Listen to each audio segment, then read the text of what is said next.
Hi everyone, welcome to the session. So today we will discuss more on the permissions. So we have already seen about the files and directories in the earlier session, and today we will going to explore in detail about the permissions. So let's begin. So here you can see, so last topic we have discussed about how to go to the home directory, and you have one more way of going to home directory is you can directly give cd $home, okay, and this will return you back to the home directory.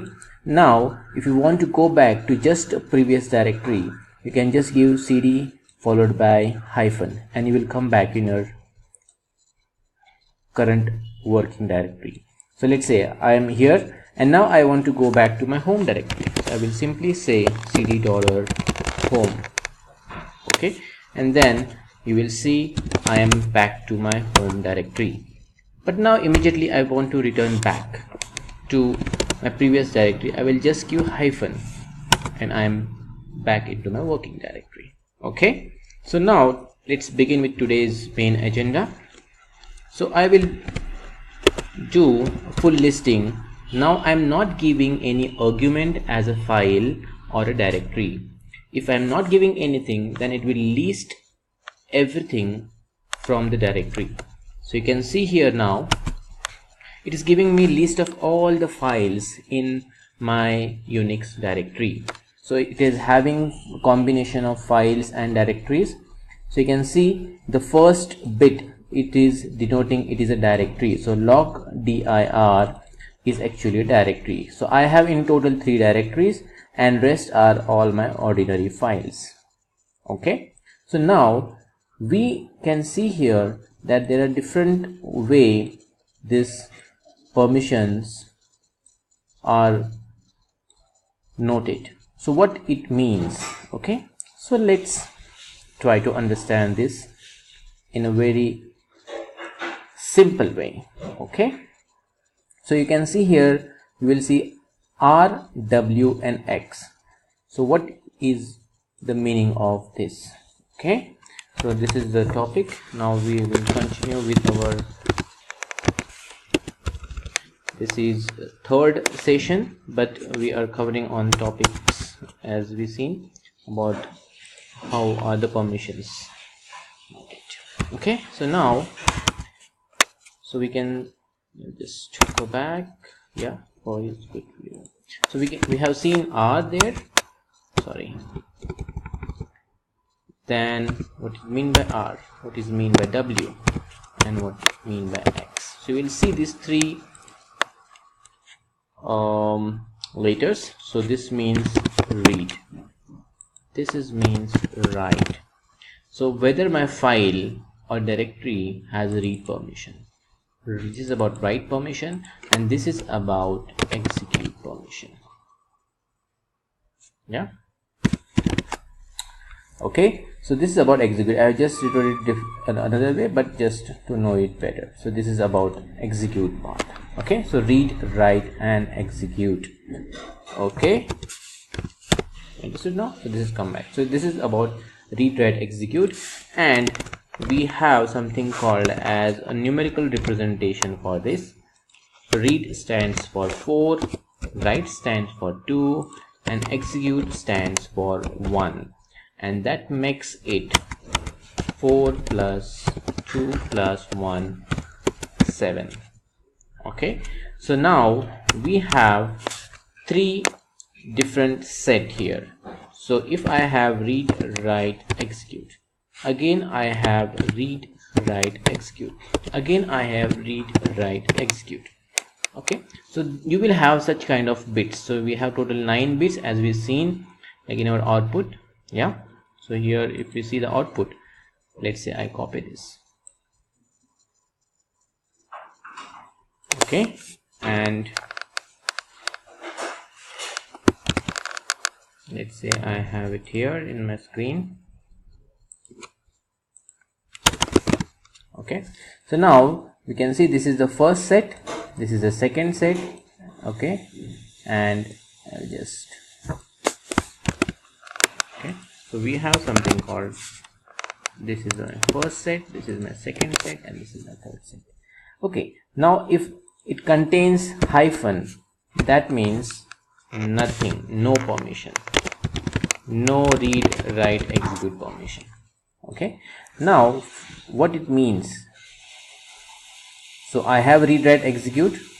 The first belongs to owner, permissions belongs to owner, this is the first set. Okay, second, this belongs to group under which owner exists. Okay, so let's say I am employee of one particular company, so the company comes under group. I have created a file, so I will have some permissions, and then there are some permissions at the company level, and then something outside my company, that is other. Okay, so now this is like I'm giving example, so this will be represented as, then I'm giving everything, all permissions, there is no restriction as such for the file. Then it means it will come as read, write, execute, read, write, execute, read, write, execute, and this will become now, that means 7 for this, then we'll have 7 for this, and we'll have 7 for this, and that's what generally we'll see. It says 777, this is my permission of the file, so sometimes you will get confused. So this is the way it is derived. Okay, so now you can easily relate that for our current file, what we have, this belongs to nothing but read and write, means 6. Then it is having just a read permission, that means 4. It is having just a read permission for the others, that means again 4. That means current file, if I'll say a representation in numeric, it is 644. Okay, so you can see here the file read, write, and then few files have execute permissions, few files do not have execute permissions. Okay, so now we'll come to know, we'll go, so at least you understood this basic concept, read, write, execute. Okay, now how this is generated, how this is set by default, you have something called umask. So you will see the default is 0 to 2. Okay, so we know now that 777 is the highest permission, right? Highest permission is 777. Okay, and we have something called as masking,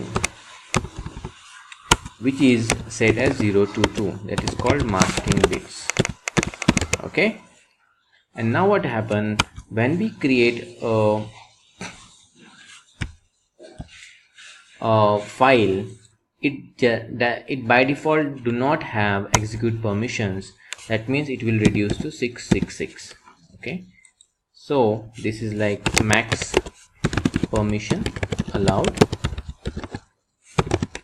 Okay, and by default files, for the files you can say default,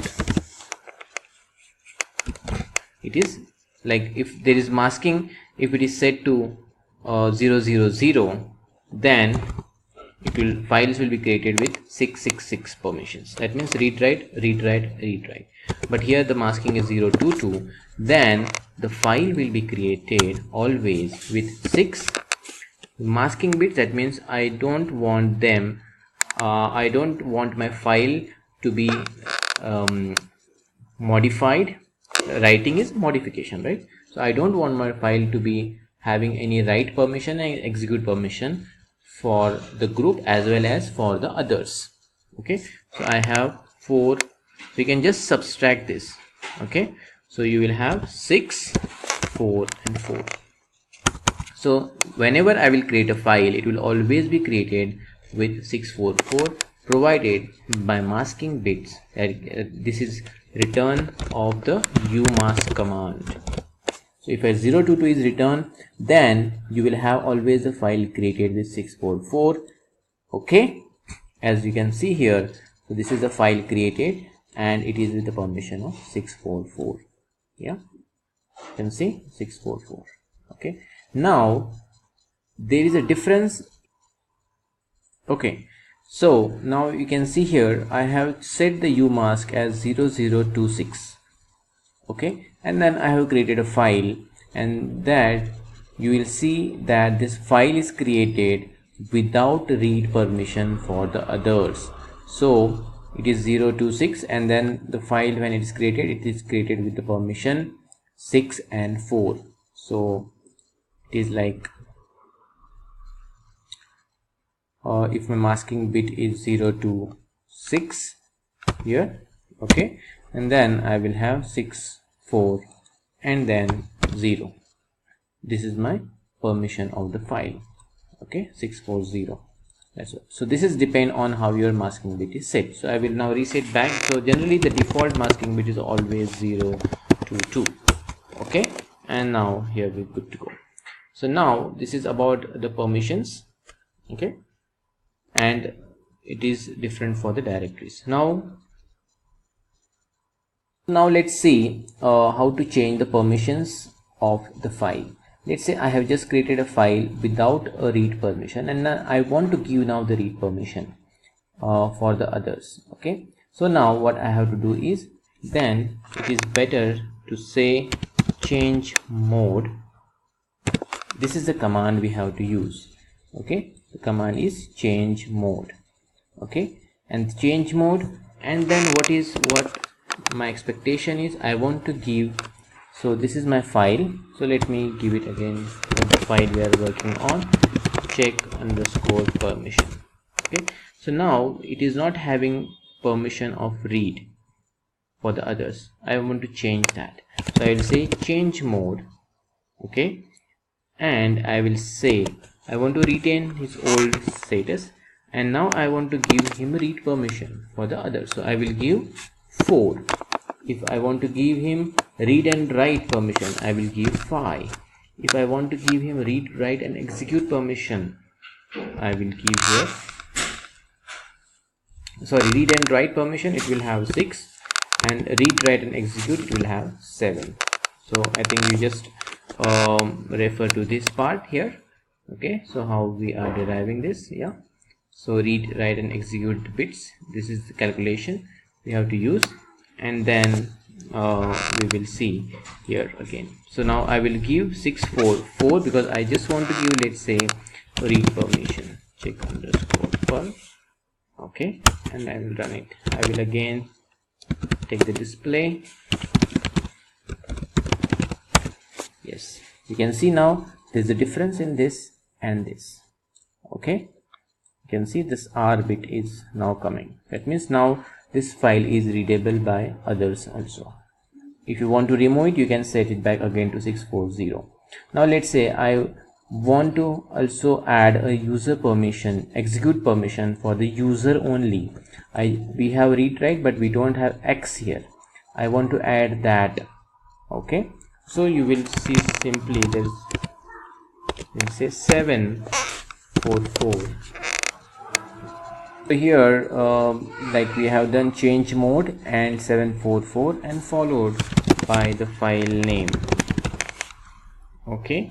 So you can see now if I'll do again ls-l for this file, we have execute permission now set, okay. That means we can execute now this file, okay. If we don't have execute permission, then it will end up into an error, okay. So generally whenever, let's say, we don't have execute permission, let's say I will do here, like say I'll say 644 check_IP sh, okay. And if I'll try to run this file, if you encounter such kind of issues, permission denied, that means you have to then go and change this permissions. Execute permission is denied, that means, and then you have to run this command with the 7, that means it will add execute permission, okay. Or there is another way you can do is change mode, and you have to do user plus X followed by the file name, okay. And if you do ls-l, you can see now execute permission is set, okay. This is also a way you can do this. So this is all about permission. Thank you for watching. Bye and have a nice day.